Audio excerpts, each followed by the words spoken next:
പ്രിയപ്പെട്ടവരെ നമസ്കാരം. നമ്മളിന്ന് ശ്രീനാരായണ ഗുരു ഓപ്പൺ യൂണിവേഴ്സിറ്റിയുടെ MA മലയാളം 2ാം സെമസ്റ്ററിലെ പ്രാചീന മധ്യകാല കവിതാ സാഹിത്യത്തിൽ കൃഷ്ണഗാഥയിലെ കാളീയ മർദ്ദനമാണ് ചർച്ച ചെയ്യുന്നത്. മലയാള തനിമ നിറഞ്ഞ ആദ്യത്തെ കാവ്യം കൃഷ്ണഗാഥയാണ്. കൃഷ്ണഗാഥാകാരനായ ചെറുശ്ശേരി നമ്പൂതിരിയെ പ്രാചീന കവിത്രയത്തിൽ മുമ്പനായി പരിഗണിക്കുന്നു. 15ാം നൂറ്റാണ്ടിൻ്റെ മധ്യഘട്ടത്തിലാണ് കൃഷ്ണഗാഥ ഭാഷാ സാഹിത്യത്തിൽ ഒരു വഴിത്തിരിവായി രചിക്കപ്പെട്ടത്. ഗാഥ എന്ന വാക്കിന് പാട്ട് എന്നാണ് അർത്ഥം. കൃഷ്ണഗാഥ എന്നാൽ കൃഷ്ണപ്പാട്ട് എന്നർത്ഥം. സാധാരണ ജനതയ്ക്ക് സ്വീകാര്യമായിരുന്ന നാടോടി പാട്ടുകളുടെ രീതിയും പണ്ഡിതന്മാർക്ക് മാത്രം വഴങ്ങുന്ന സംസ്കൃത സാഹിത്യത്തിൻ്റെ പാരമ്പര്യവും ഒരുമിച്ച് ഒരു കൃതിയിൽ സമ്മേളിച്ചതിൻ്റെ ഫലമായിരുന്നു കൃഷ്ണഗാഥ. ലാളിത്യവും ശൈലീ ഭംഗിയും സാഹിത്യ ഗുണ സമ്പുഷ്ടവുമായ കൃഷ്ണഗാഥ ഭാഷാരീതിയിൽ മലയാളത്തോടും ആഖ്യാന രീതിയിൽ മണിപ്രവാള സമ്പ്രദായത്തോടും ചേർന്ന് നിൽക്കുന്ന കാവ്യമാണ്. ശ്രീകൃഷ്ണന്റെ ജീവിത കഥയാണ് കൃഷ്ണഗാഥയുടെ വിഷയം. ഭാഗവതം ദശമസ്കന്ധത്തെ ഉപജീവിച്ച് രചിക്കപ്പെട്ട കൃതിയിൽ കൃഷ്ണന്റെ ജനനം മുതൽ സ്വർഗാരോഹണം വരെയുള്ള കഥയാണ് അവതരിപ്പിക്കുന്നത്. താരാട്ട് പാട്ടിൻ്റെ ഈണത്തിലുള്ള മഞ്ചരി വൃത്തത്തിലാണ് ഈ കാവ്യം രചിച്ചത്.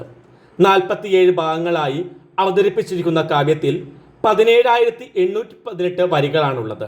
ഭക്തി സംവർദ്ധക പുരാണമായ ഭാഗവതം ശാന്തരസപ്രധാനമായ കൃഷ്ണഗാഥയുമായി പുനരാഖ്യാനം ചെയ്തപ്പോൾ പല ഭാഗങ്ങളും വിട്ടുകളഞ്ഞതും ചിലത് ഭാവനാത്മകമായി കൂട്ടിച്ചേർത്തതും കാവ്യത്തിന്റെ രസനീയത പരമാവധി വർദ്ധിക്കാൻ കാരണമായി. കാളീയമർദ്ദനം കഥയിൽ ബാലനായ കൃഷ്ണനും ബലരാമനും ഗോപന്മാരോടൊപ്പം കാലിമേച്ച് നടക്കുന്ന കാലത്ത് അവർ ഒരു കരിമ്പനക്കാട്ടിലേക്ക് പ്രവേശിച്ചു. കൃഷ്ണനും ബലരാമനും പനമ്പഴം മുഴുവനുമായി കുലുക്കി വീഴ്ത്തി.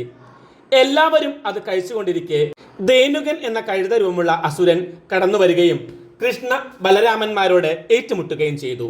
ബലരാമൻ ആ അസുരനെ കൊന്നു.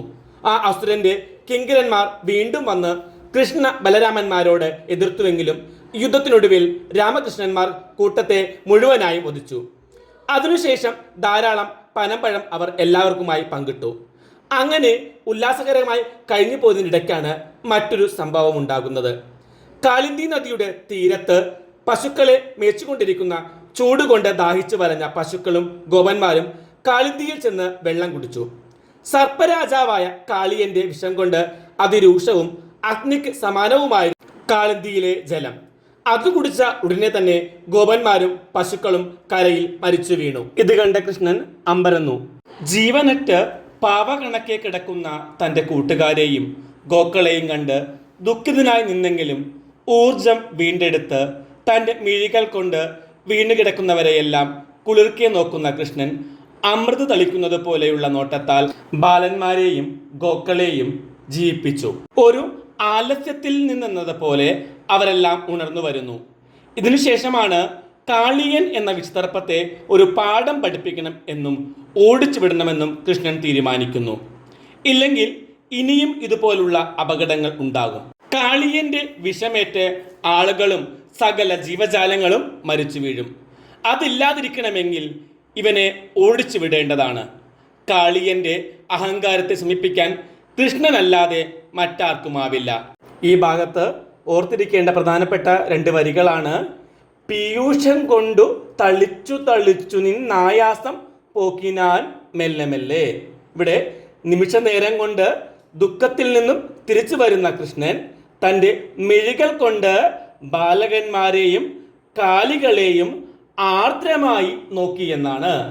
ആ നോട്ടം ജീവനറ്റ് കിടക്കുന്നവരുടെ മേൽ അമൃതം തളിക്കുന്നത് പോലെയായിരുന്നു. അതിൽ പിന്നെ ജീവൻ തിരിച്ചു കിട്ടിയ ബാലകന്മാരും ഗോക്കളും ആലസ്യത്തിൽ നിന്ന് എഴുന്നേറ്റ് പോരുന്ന കാഴ്ചയാണ് കാണുന്നത്. കാളിയൻ തന്നെ ഞാൻ ഇന്നു തന്നെ കാളിന്തി തന്നിൽ നാട്ടിക്കളയായെങ്കിൽ നാളെയും ഇങ്ങനെ വന്നുകൂടും എന്നാണ് കൃഷ്ണൻ പറയുന്നത്. കാളിയനെ ഇവിടെ നിന്ന് അടിപ്പായിച്ചില്ലെങ്കിൽ ഇനിയും ഇതുപോലെയുള്ള അപകടങ്ങൾ ഉണ്ടാകും. കാളിയന്റെ വിഷമേറ്റ് ആളുകളും സകല ജീവജാലങ്ങളും മരിച്ചു വീഴാനുള്ള സാധ്യതയുണ്ട്. അതിനാലാണ് കാളിയന്റെ അഹങ്കാരത്തെ ശമിപ്പിക്കാനായി കാളിന്തി നദിയിൽ നിന്ന് അവനെ ആട്ടിയോടിക്കാൻ കൃഷ്ണൻ തീരുമാനിച്ചത്. പാരിച്ചു ചാടിനാൻ ചാരത്തെ വാരിയിൽ വേരറ്റ മേരിക്കുന്നെന്ന പോലെ കാളിയന്റെ അഹങ്കാരം ശമിപ്പിക്കുന്നതിന് വേണ്ടി കാളിന്തിയിലേക്ക് എടുത്തു ചാടുന്ന കൃഷ്ണനെ വർണ്ണിക്കുകയാണ് ഇവിടെ ചെറുശ്ശേരി.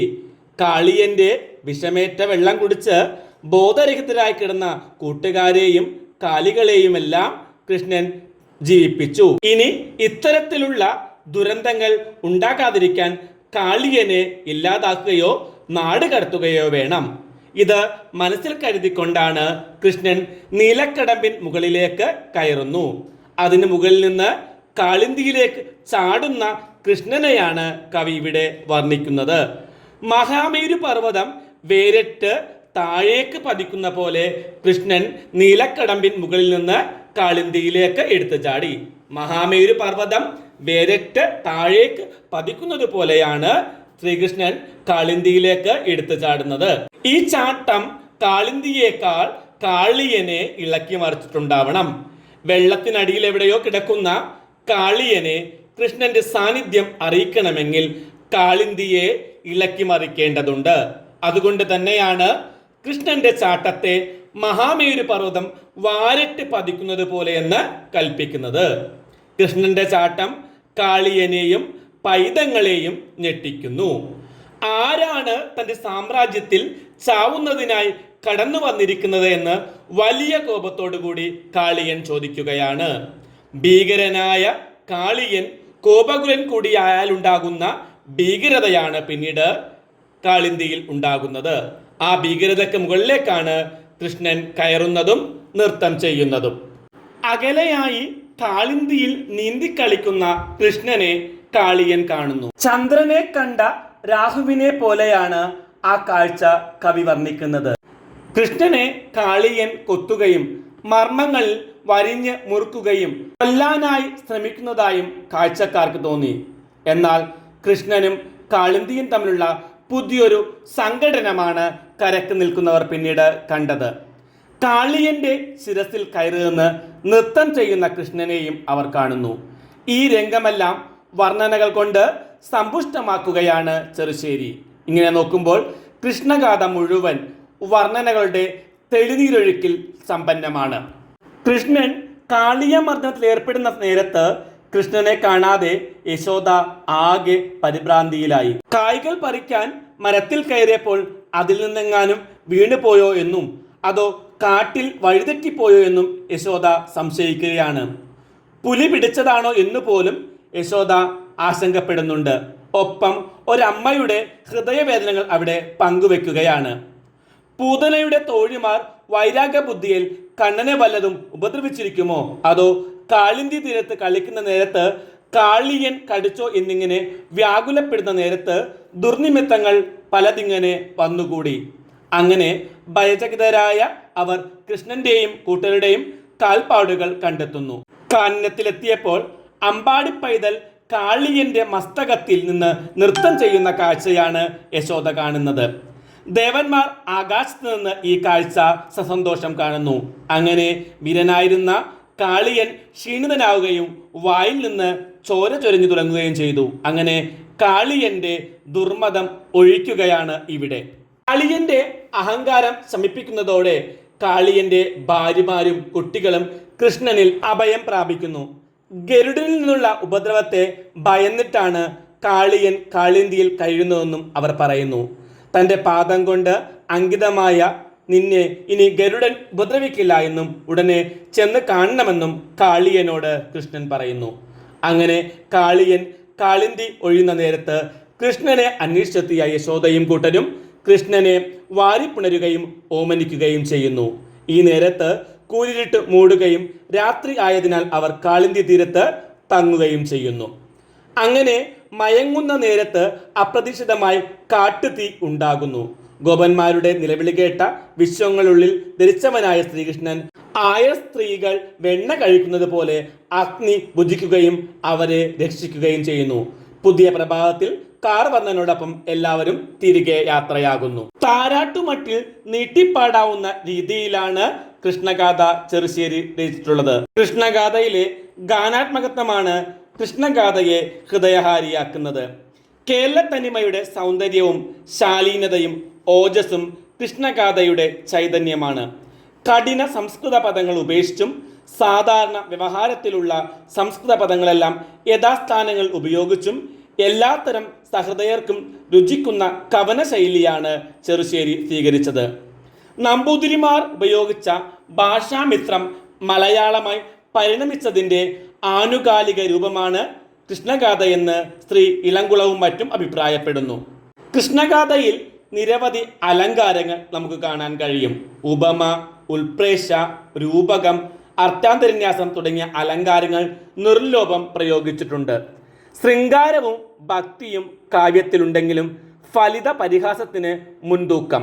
ഉൽപ്രേക്ഷ കൃഷ്ണഗാഥായാം എന്നൊരു ചെല്ലു തന്നെയുണ്ട്. നിരവധി ഉൽപ്രേക്ഷ അലങ്കാരങ്ങൾ കൃഷ്ണഗാഥയിൽ നമുക്ക് കാണാൻ കഴിയും. സാഹിത്യപരമായി വളരെ ഔന്നത്യം പ്രകടിപ്പിക്കുന്ന ഈ കൃതിയുടെ ഏറ്റവും വലിയ പ്രത്യേകത സമകാലികമായി മറ്റുള്ളവയിൽ നിന്ന് വ്യത്യസ്തമായി പൂർണ്ണമായും മലയാളത്തിലെ രചന എന്നത്. ദ്വിതീയാക്ഷരപ്രാസത്തിന് വലിയ പ്രാധാന്യം നൽകി കാണുന്നു. മലയാളത്തിൽ ഇന്ന് ഉപയോഗത്തിലില്ലാത്ത നിരവധി പദങ്ങൾ കാണാൻ കഴിയും. അരക്കുക, ആറ്റൽ, ഉവ്വുക, ഓർച്ച, കൺപൊലിയുക, കമ്മൻ, കച്ചകം, തോലിയം മുതലായവ ഉദാഹരണങ്ങളാണ്. ഇപ്പോൾ പ്രചാരത്തിലുള്ള ചില പഴഞ്ചൊല്ലുകളുടെ പഴയ രൂപങ്ങളും ഈ കൃതിയിൽ കാണാം. മഞ്ചരി വൃത്തത്തിലാണ് കൃഷ്ണഗാഥ എഴുതിയിട്ടുള്ളത്. യുക്തിയുക്തമായ വർണ്ണനകൾ ചെറുശ്ശേരിയുടെ പ്രതിപാദന രീതിയെ മികവുറ്റതാക്കിയിട്ടുണ്ട്. മനോധർമ്മ പ്രകടനവും അലങ്കാര പ്രയോഗങ്ങളും ലളിത പദങ്ങളുടെ സമ്മേളനവുമെല്ലാം കൊണ്ട് കൃഷ്ണഗാഥ അതിശയകരമാം വിധം ആനന്ദിപ്പിക്കുന്നു. ഇന്നത്തെ ക്ലാസ് നമുക്കിവിടെ അവസാനിപ്പിക്കാം. മറ്റൊരു ക്ലാസ്സുമായി കാണും വരെ എല്ലാവർക്കും നന്ദി, നമസ്കാരം.